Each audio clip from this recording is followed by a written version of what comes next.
today I am really delighted to welcome Christy Whitman. Hi, Marci. So happy to be with you. How is it that you ended up living a miraculous life? I was asking those big questions, like, why am I not happy? And what I really got to understand, you create your own reality. We have a piano that's full of different frequencies. We're the piano player. Tell us what you mean by the three buckets of spectrum of energy and emotion. So there's three different buckets. So there's lack, which never feels good. The other side of the spectrum is abundance, which abundance always feels good. We need a stepping stone. And that stepping stone is the second bucket, which is satisfaction. It's neutral. And the energy that neutralizes us is compassion. Compassion for ourselves. Is there anything that we can do ourselves? There's actually 16 different energy mastery processes, and the way it's broken down is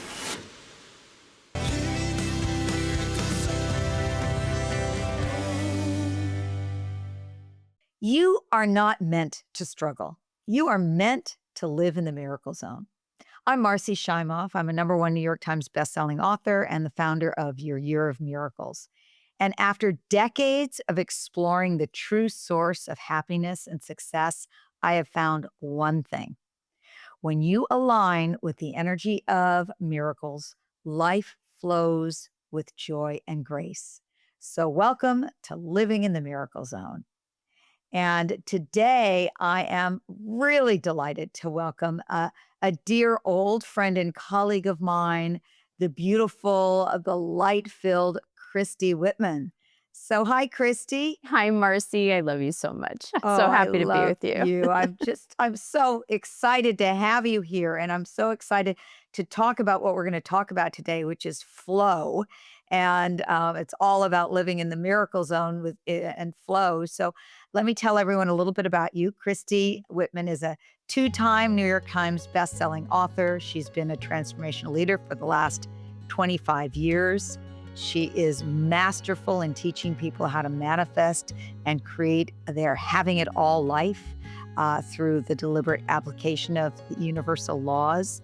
She helps people in so many ways to really experience mental, emotional, energetic, spiritual transformation. She does this through her seminars, through her meditations, and through her books. She's written 7 books, including her latest book, which is called The Flow Factor. And I'm so excited for this new book. And I just also want to say, Christy, I know that I say this every time that we're together, but I have to say when Happy for No Reason came out in 2008, Christy sent me the most wonderful plaque that I still have that has on it the book cover and New York Times best-selling. It has the picture of the New York Times in it. It was just phenomenal, Christy, what you did.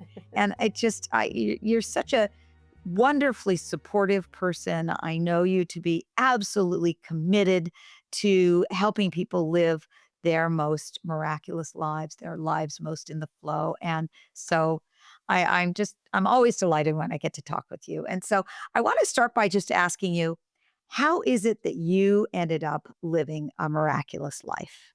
You know, I learned and I was tired of pushing against not living one. It was one of those things where I had a very critical mom and a very explosive dad and never felt like I was enough or accomplished enough or any of that. And so I remember right after college, I graduated from Arizona State University and I was off to the big city of Chicago to start my career. And I got a job immediately working for a liquor company. And I got to be on premise. So I used to go to all these different bars and restaurants. And in my early 20s, I was having a ball and at the same time making money. And I got engaged and I was really unhappy. And I didn't understand why, because I thought I checked the boxes of everything I thought was going to make me happy. But what I understood later that I didn't understand at the time, I was asking those big questions, like, why am I not happy? Why am I not satisfied? And what I really got to understand once I got with my meditation teacher, and she taught me basically what the secret was, is she looked me dead in the eyes and she said, you create your own reality. And something in me opened up that knew that remembered that.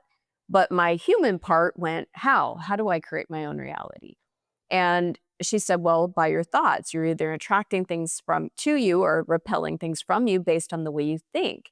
And that was another huge paradigm shift. And she could see because I was like, the way I think. I thought I was my thoughts. And she said, okay, we're going to take a pause here. I want you to go home, just go about your, week. I want you to write down, think about your thoughts that you're thinking and come back in a week. And I said, okay. So I started paying attention to the thoughts and oh my God, I was so negative, so critical, so judgmental of my thoughts. I even said to my best friends in seventh grade, I've known her for over 40 years. And I remember at the time I called her up and I said, Dawn, I am so negative. And she said, what are you talking about? You're one of the most uplifting, bubbly people I know. And I thought, well, that's interesting because inside of my head, I'm getting killed in here. It's like someone's whipping me and beating me and berating me. And it was horrible.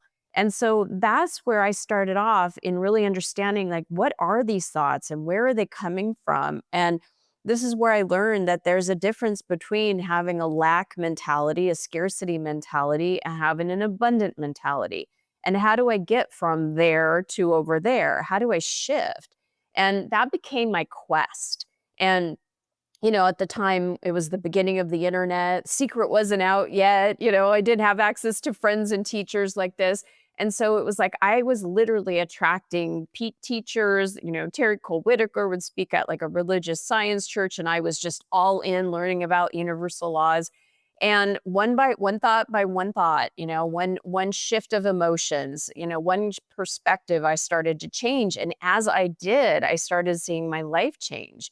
And within 5 years of applying it, I went from hating my job, quitting my job, living in a room in this strange woman's house, being $60,000 in debt, 30 pounds overweight, to literally 5 years later applying this. I had my own beautiful home, married with a nice guy because I always dated bad boys. I was out of debt. I was in my size 2 body, and you and I are tiny little people, so size 2 is like it's little for me.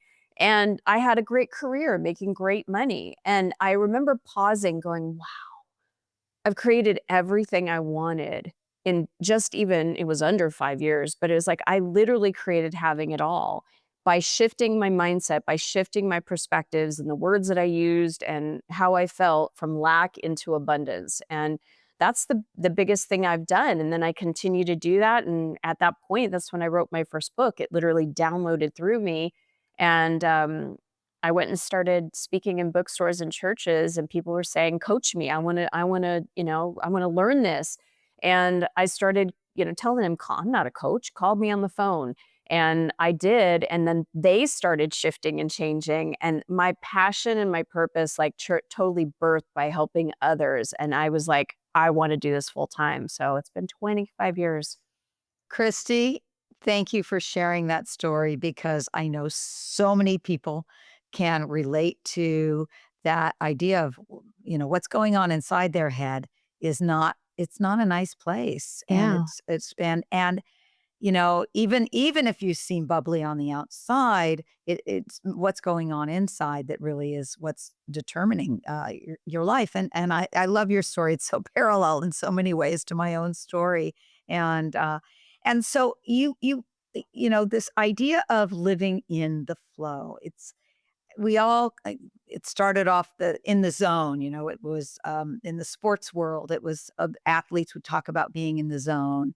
And in the field of positive psychology, Mikhail Csikszentmihalyi, I don't know how to say his Bless name. you. I don't know how to say his name, but he wrote a great book called Flow, and I've always loved that feeling of flow. That just I'm going with life rather than upstream. And I want to congratulate you because you have this new book, The Flow Factor, and fantastic. And it's all about how you master your energy and you enter that state of flow, which is totally about living a miraculous life. So tell us what you mean by flow and how it helps us live a miraculous life.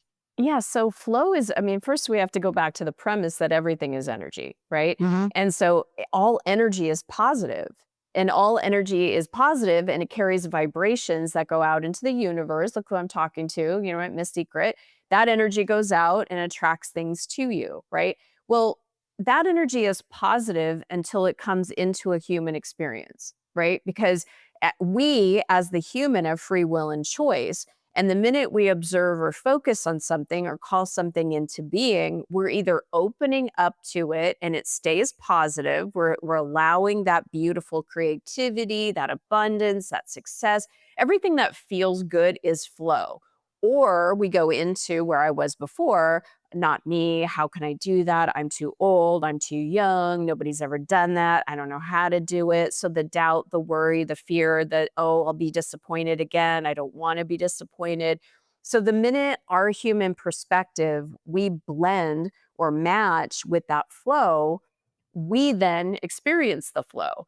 But the minute we push against it or resist it, we're out of the flow. And one of the things I talk about in the flow factor is that, we are wired like your dog, my dog, right? Every animal is wired for flight, fight, freeze, right? It's like it doesn't matter who we are, we all have that. And as human beings, when we get used to being in the fight mode, and I don't mean like, getting into an actual fight, in our minds, we could be fighting with someone, or we could just even be worrying about someone or something, worrying about something that will never, ever happen. And we get into this push against mode. And also, and I know you hear this a lot too, I'm stuck. I can't move. Something's blocking me. That's the freeze mode. Or there's the flight mode, which is like, and I was like that in my first marriage. It was like, if you look at me wrong, I'm out of here. It was like I had a Yeah. foot in and a foot out because you just look at me wrong, say one wrong thing, and I'm out of here. So, and women do that all the time. It's like they don't want to be present or can't or don't know how to be present with themselves. So they're doing so much more. They're taking on so much. And it's like they're bringing in, it's because they're fighting, they're, fleeing from themselves.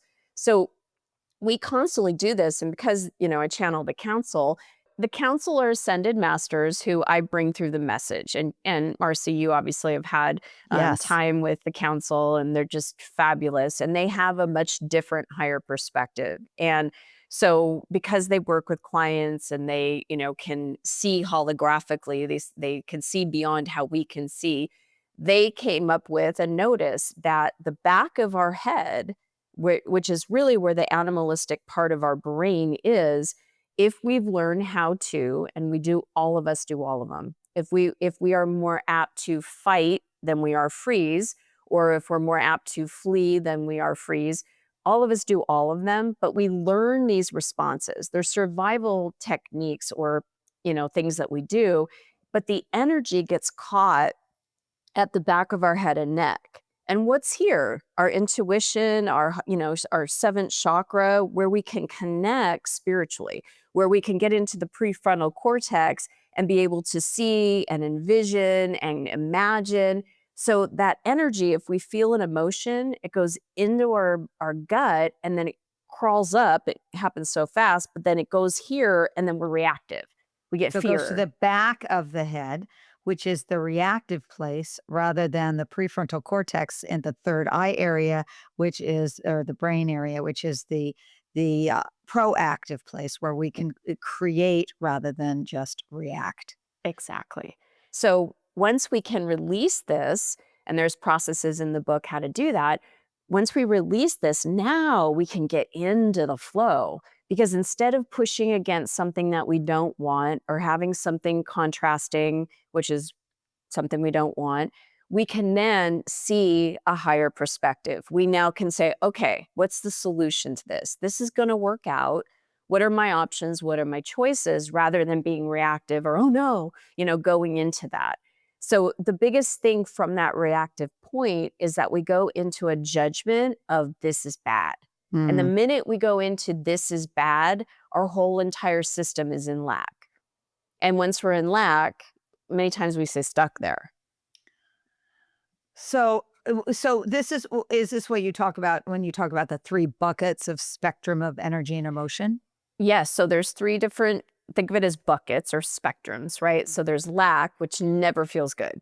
Any emotion from just sadness and powerlessness all the way through boredom, those are emotions that are on that scale that is lack doesn't feel good. The Mhm. other side of the spectrum is abundance, which abundance always feels good. And that's where the flow is. But most people can't go from lack all the way to abundance. We need a stepping stone. Mhm. And that stepping stone is the second bucket, which is satisfaction, which is neutrality, which is where a lot of times harmony, peace. It's the, if you think of keys on the piano, right? It's like that next key that gets you out of the negative, it's neutral. And the energy that neutralizes us is compassion, not compassion for others. We'll get there, but it's first compassion for ourselves. Because when we are having a negative thought or we're in that push against, or we're in that fight mode, when we allow compassion to soothe us, we're no longer in lack. Because it's really one of the universal laws, the 7 essential laws that I talk about is the law of sufficiency and abundance. The sufficiency is the doorway into abundance. Mm. So compassion is a neutralizer out of what blocks us and that whole, survival mechanism. And compassion is soothing, it's calming, it's comforting. It's as if you're cold and someone hands you a blanket and you're like, ah, you know, or if you're cold and someone hands you something hot to drink, and that feeling of, you know, that's what compassion does to us. And I like to say there's 3 ways of really bringing in compassion. And the first is to Okay, invite it so wait a in. second. Let's Yeah. back up a little. Yep. I'm so happy you're going to get into the practical. So let's say someone who's listening is feeling really in lack around money, or maybe they're feeling in lack around health. They aren't healthy, or they're feeling in lack around a relationship, or they don't have a relationship that they want, or they're in a relationship but they're not getting what they want.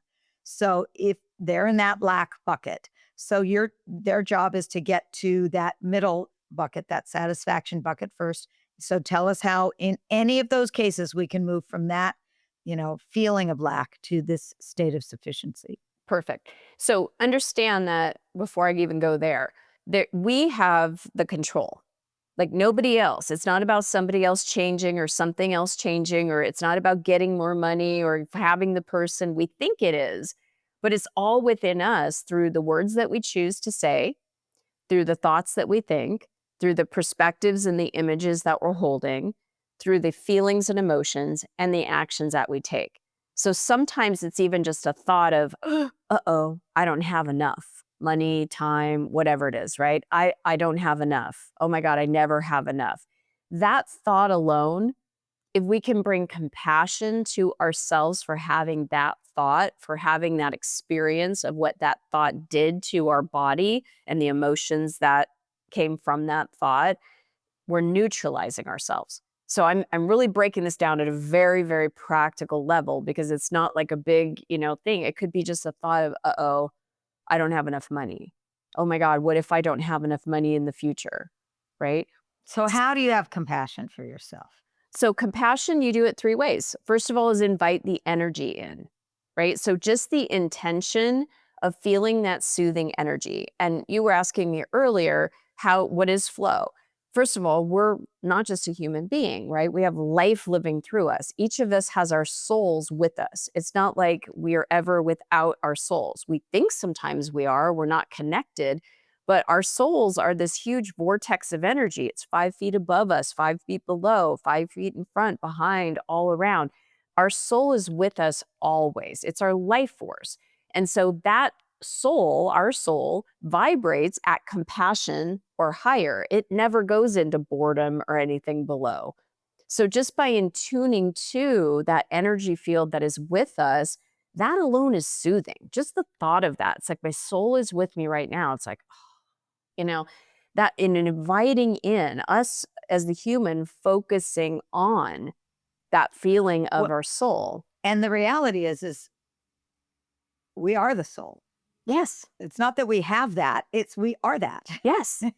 Yeah. And so what you're saying is to step more into the identification of the truth that that I am the soul, and the soul is, this space. It's not just the body, it's this whole space around me as well. So it's, I think, a shift in identification, if I could say it that way. Is that right? Absolutely. Okay. Yes, exactly. It's a Okay. remembering of that. And even when you're Yes. in a place of lack, remembering that you are the soul, that the soul is with me. The soul is the flow. Mhm. So it's not like, I'm at the store and I left my soul at home and I got to go get it, right? It's like it's with me. It's at the store, it's in traffic, it's at my job. It's everywhere that I am because I am that. So just the awareness of that and just the invitation, the remembrance of it, the intention of that to connect back with it, that's the first part. Then the second part is to do something physical. I like to say, and just do this with me, Marci, just give yourself a hug. And I hope all of you that are listening, watching, just stop and give yourself a hug. Because giving yourself a hug, it just releases the limbic system. It releases the emotional body. It relaxes the nerves in the body. And it feels good to go from out to inward. You're embracing yourself. You're comforting yourself. And just doing that for So like, physiologically, the value of just giving yourself a hug is that it helps relax your fear system yes, and allows you to bring your energy back to yourself in a way that is more loving. Even though it's not even you have to think, "Oh, I'm loving myself." You just the actual physical act of doing this helps shift the whole brain patterns. everything, the whole Great. entire body system. So there's the invitation, remembering the soul, giving yourself a hug. Now, if you don't like the hug or can't do the hug, put your hand on your heart and a hand on your belly, right? You could even just kind of wrap your arms around you and rock yourself. It's doing something physical, right? You could play with your hair, if whatever is soothing to you. It could be rubbing your shoulder, right? Tapping your back. That's why tapping is so powerful, right? As a mechanism that we have now. But it's There's you. there's a whole new movement out called is it called Havening?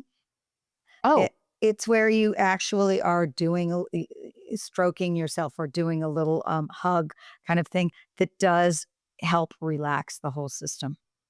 it's amazing. Yeah. So you have the invitation, remembering your soul. You do something physical, like a beautiful hug, and then that's when you give the affirmations, right? I'm okay.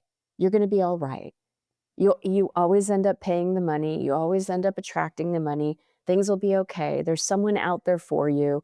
Well-being is here for you right now. Whatever you feel you are lacking.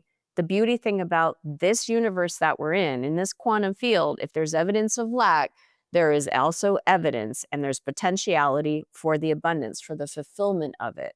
Mm. And it's just literally like a hug and then affirm it. Now, the beautiful thing is, like the keys on the piano, right? If we have a piano that's full of different frequencies, every single key has a different tone, a different frequency. We're the choosers. We're the piano player.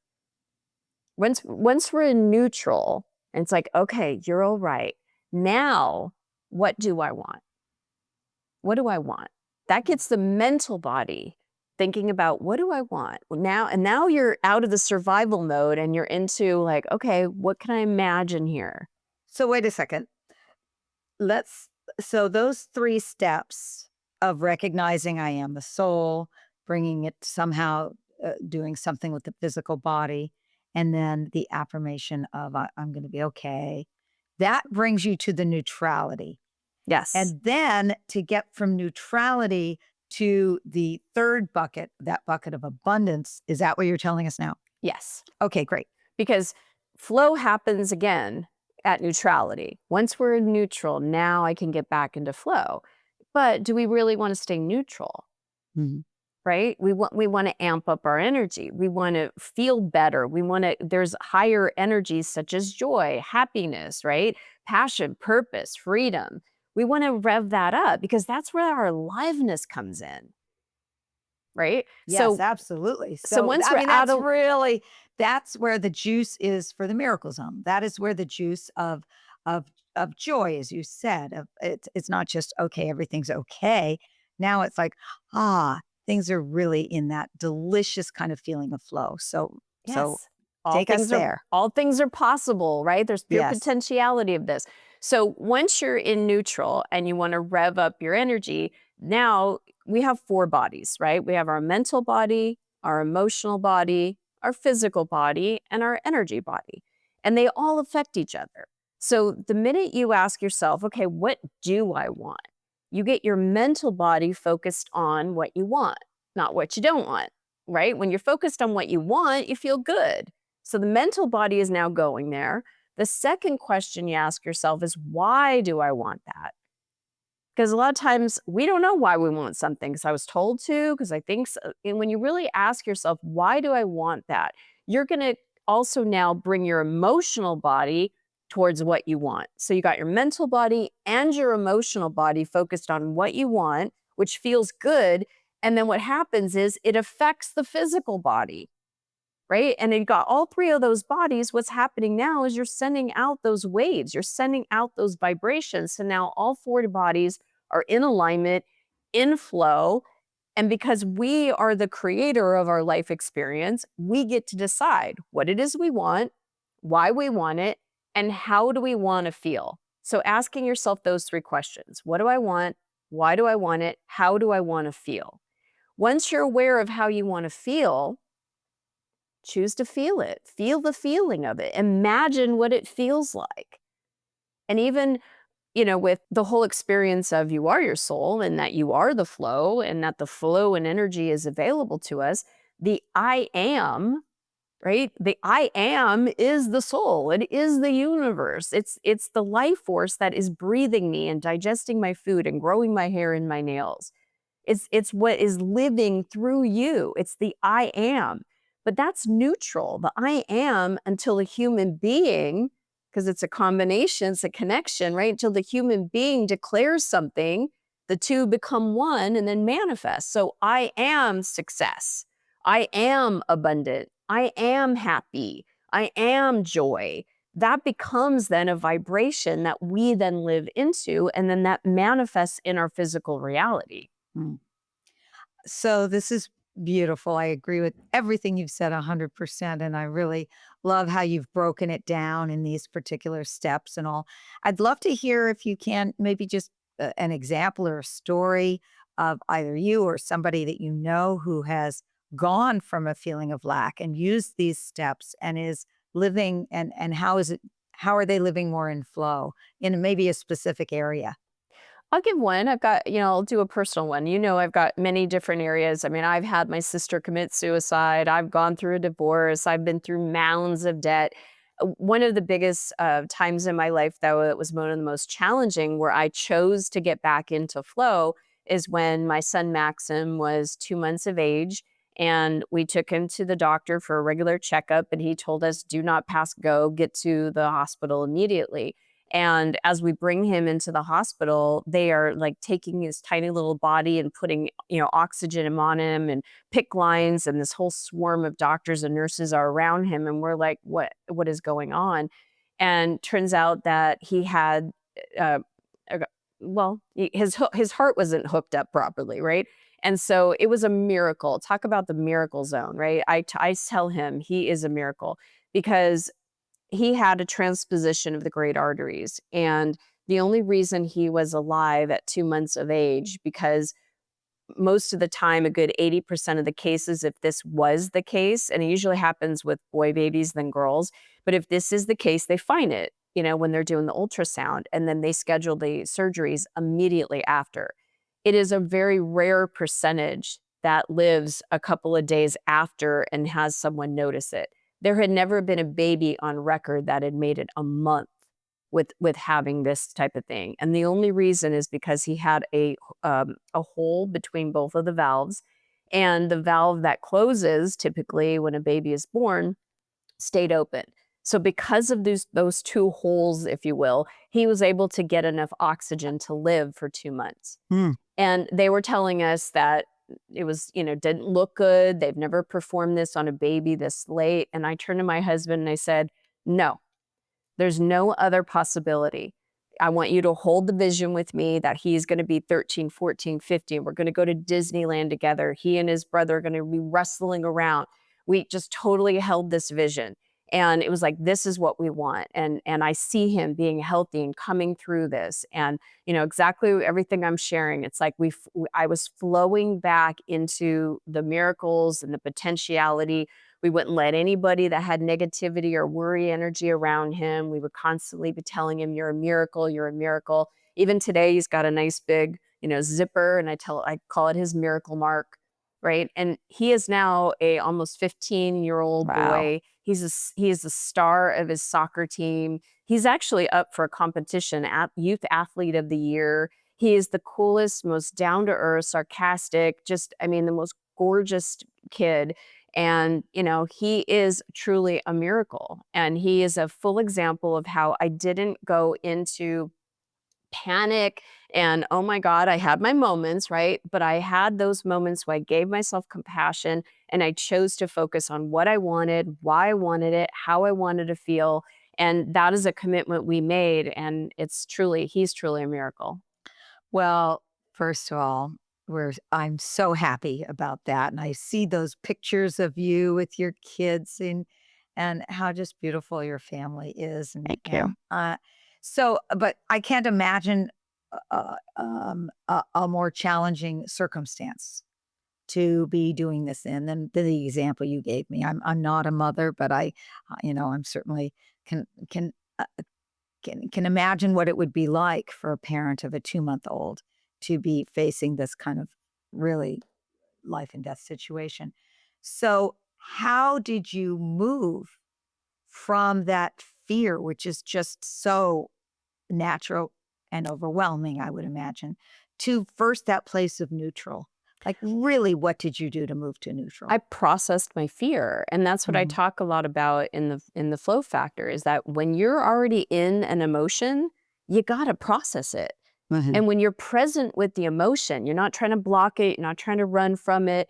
When you really just process it, it takes about 90 seconds to actually move the energy of the emotion out of your body. And then we replace it with the compassion. I mean, like I said, I've had some very severe things and experiences, like my sister committing suicide. Mhm. And I remember years ago, our friend, Marion Williamson, saying that if you have 9 tears to cry and you don't cry them, they're still left stuck in your body. Yes. And I remember hearing her say that on cassette tapes back in the day. And when my sister committed suicide, it's like when the tears came up, I gave myself that permission to be present enough with myself to pull over on the side of the road if it was coming up when I was driving, to go into a private place, whether it was my closet or my bedroom, to have a moment to just cry, to Mhm. let myself feel what I needed to feel so that that didn't get imprinted in me, that trauma. And I talk a lot about that. Big T traumas, right? Or even little T traumas. Big traumas are losses like a sister, committing suicide, abuse of any kind. Little T traumas are these things where you might have had a friend betray you, or were heartbroken. These kind of things. You were expecting something and you got disappointed because it didn't turn out the way you wanted it. When we don't process those, they stay stuck in our system. But when we master our energy and we allow ourselves to really feel the disappointment or the fear or the worry, we process it. If it's already in the system, right? Can't just bring compassion in. We got to process that. Then we replace it with the compassion. So I'm so glad that you said that because I think many people misinterpret or misunderstand that we just have to be positive. So if I've got that stuff going on inside of myself, I better not feel that because that's not okay. And so going to push it away or, just put something over it and it never works. So the very first step, as you said, is to actually allow it to be with it, to even welcome whatever it is that is disturbing. And then, and then to bring in, as long as it's allowed its space to bring in compassion beyond that. Exactly. So thank you for offering that up. Um, so I know that you've got a lot of processes in the book itself that you help people through? And is there any very short thing that you would want to share with us that we can do ourselves out of any of these stages of putting us in flow?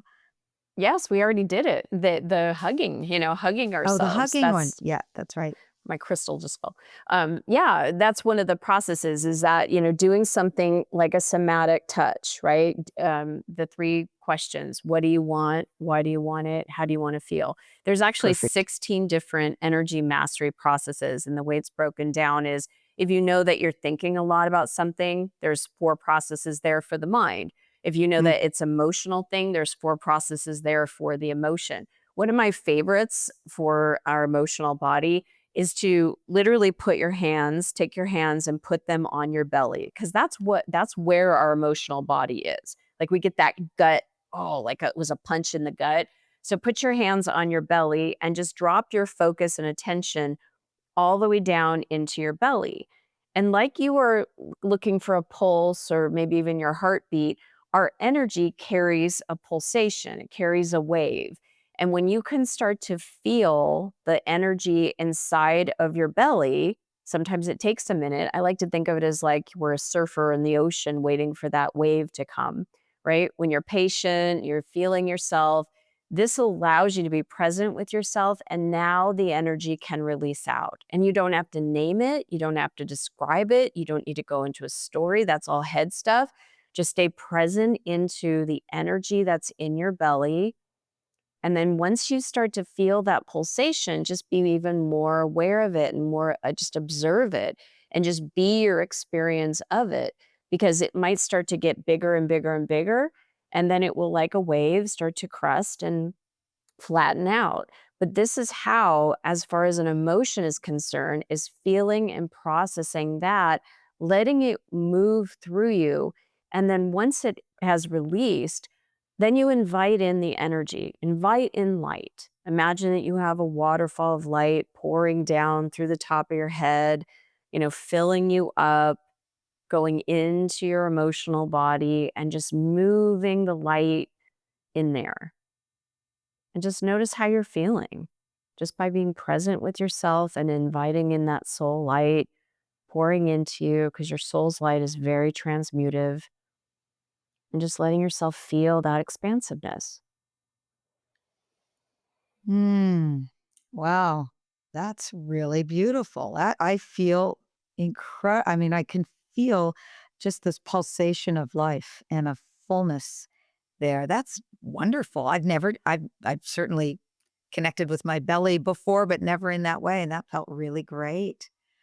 So, Christy, this thing of flow, it's the way we're all intended to live. And it's certainly not what most people are living.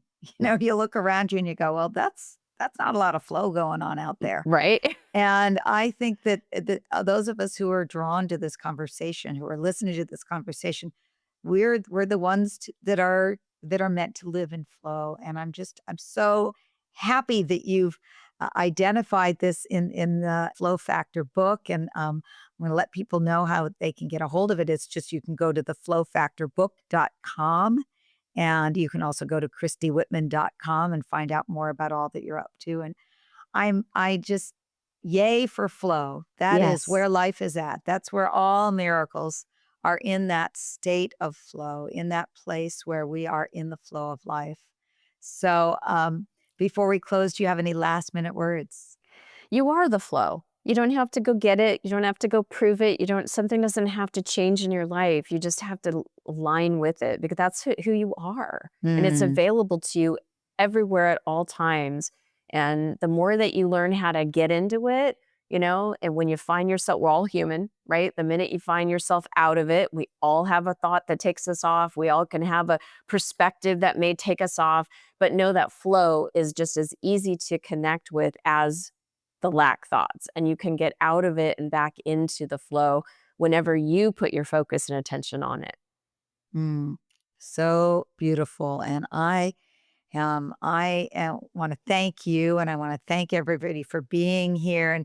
And I'm going to close with a quote from you, Christy. It's from the Flow Factor, and it says, "Mastery of your own energy field, of your own personal vibration, is the ultimate measure of success. And I would add it's the ultimate pathway to miracles. So I thank everyone for joining us today in this conversation. And I know that if you're drawn to this conversation, it's not by accident. Something in you is ready to live more fully in the miracle zone. And so I hope that you are feeling uplifted and inspired and more aligned with that energy of miracles. And please, if this episode has touched you in some way, share it with someone you love. And remember that you can download your free gift, which is our ebook, Manifest a Life of Miracles, 4 Steps to Living in the Miracle Zone. You can get that at themiraclezonebook.com. So I just want to remind us all that miracles are not reserved for the lucky few. They are meant for all of us. They are meant for you. So I'm sending you all so much love until we get together the next time.